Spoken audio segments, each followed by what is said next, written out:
So for a while, everyone has been talking about the Harry Potter TV show and how it's going to be an HBO Max show, and that's because they're the ones making it. But my title says it might be made by Netflix. How can both of those be true? Well, Netflix seems to be gearing up to potentially buy Warner Bros., the company who have the rights to Harry Potter, the company who owns HBO Max, the company who is making the Harry Potter TV show. Now, this is crazy for a few reasons. One of them is what it might mean for the Harry Potter TV show, because this could change so much, including getting the show maybe cancelled, which I'll talk about later. But it also might change things for the Universal theme parks, which have the Harry Potter lands. And it might make changes to the DC universe with Superman and Batman, might potentially get us a ton of Harry Potter spin-offs, and more. We have a lot to cover, so let's jump in.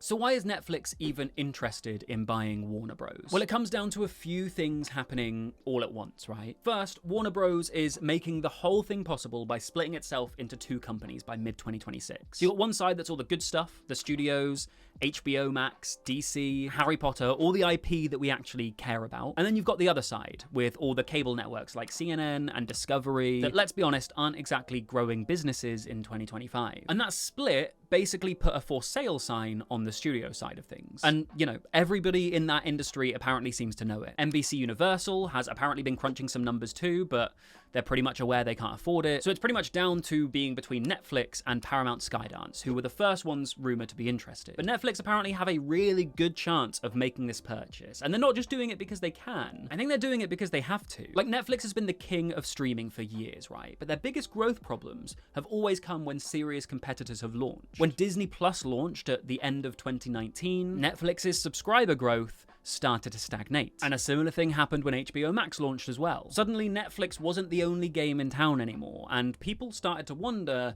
if they really needed to keep paying for Netflix when they could get Marvel and Star Wars and HBO shows elsewhere. Now, Netflix has bounced back recently, partly thanks to cracking down on password sharing, partly because they've had some decent hits. But they are growing right now in terms of subscribers and in terms of revenue. But that growth is not guaranteed to last forever, and they know that from the snags they've hit before. So what's their solution? Well, if you can't beat them on original content alone, you could always buy the competition's best assets. Like, think about it. Amazon has got Rings of Power and all that Tolkien IP that they spent $1 billion on. Disney have Marvel and Star Wars. What does Netflix have that's comparable? Stranger Things is great, but it's not really a universe you can build 20 different shows around. But if Netflix buys Warner Brothers, suddenly they own DC Comics, Superman, Batman, they own Harry Potter. That's two of the biggest entertainment franchises on the planet. And that's not just content. That is the kind of IP that makes people think twice before cancelling their Netflix subscription, because where else are they going to watch the next Harry Potter show or the new Batman movie? Also, while we're talking about the show, is anybody else like planning their routine for how they're going to watch it when it comes out? Like, I'm already thinking about the comfy clothes I'm going to wear, which part of the sofa I'll be sitting in, and what snacks I'm going to eat, because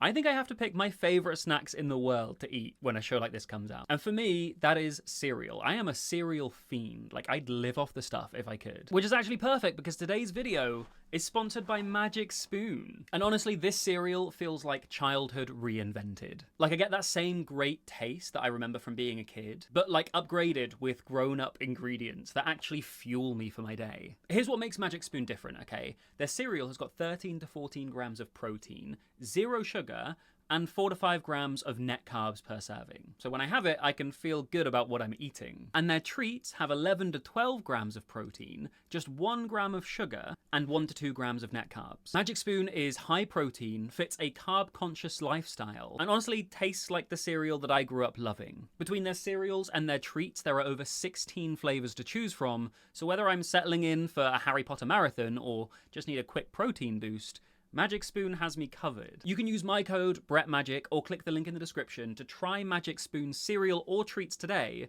and you'll get $5 off. You can also find Magic Spoon on Amazon or in your nearest grocery store. Magic Spoon is so confident in their product, it is backed with a 100% happiness guarantee online. So if you don't like it for any reason, they will refund your money. No questions asked. So click the link in the description to go to magicspoon.com/BrettMagic or scan the QR code on screen for $5 off. So let's say that this actually happens and Netflix ends up owning Warner Brothers. What does that really mean for us fans? Well, let's look at what the other major players have done in this space when they've gotten their hands on massive franchises, because it gives us a pretty good roadmap of what to expect. So Disney bought Marvel and Star Wars, and they went absolutely crazy with it. We got sequel movies, prequel movies, spin-off movies. We got Disney Plus shows for every character you can think of, and some you probably can't. We got Loki and WandaVision and the Falcon and the Winter Soldier, Hawkeye, Moon Knight, She-Hulk, The Mandalorian, Boba Fett, Obi-Wan, Andor, Ahsoka. They were pumping out content constantly. Is that good or bad?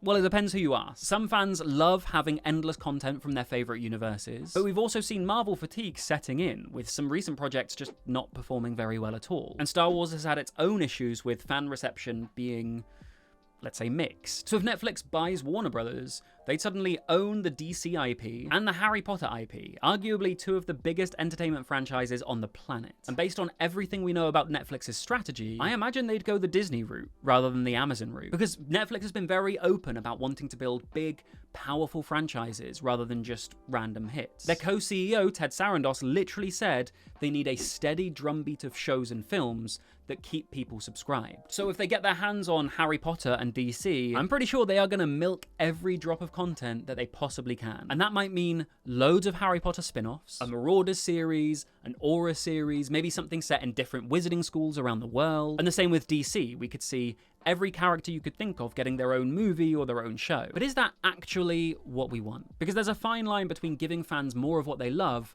and oversaturating the market to the point where people get sick of it. Disney has walked that line with mixed results, and Netflix would have to be really careful not to turn Harry Potter into the next Marvel. Because even though Marvel was very successful up to Endgame, since the Disney Plus shows started coming out, I don't know about you, but I haven't really felt any urgency to keep up with anything. And I don't want to feel like that about Harry Potter. So speaking of the Harry Potter TV show then, here's where things get really interesting for us Potter fans when it comes to Netflix maybe buying Warner Brothers. Because it might change everything about the HBO show that we've been waiting for. So firstly, if Netflix buys Warner Brothers, they're not just getting the Harry Potter IP, they're getting HBO Max as well. So this isn't a situation where Netflix would then need to sue HBO or backtrack on a deal that already existed to get the show. They would literally own both companies. But that doesn't mean that everything would just stay the same. Netflix would have some interesting decisions to make about how they want to handle their new streaming empire. Because they could keep HBO Max as its own separate platform and use it kind of how Disney operates with Disney Plus and Hulu, where you can bundle them together, but they maintain their own distinct identities. HBO Max can keep its prestigious TV reputation, and Netflix keeps its mass market appeal. And maybe they can offer them as an upsell package together. Alternatively, they could decide to just merge everything into one massive Netflix platform and just absorb all of HBO's content. You know, they already have different tiers of Netflix. I tried watching House of Cards the other day, but because I have a Netflix subscription with ads,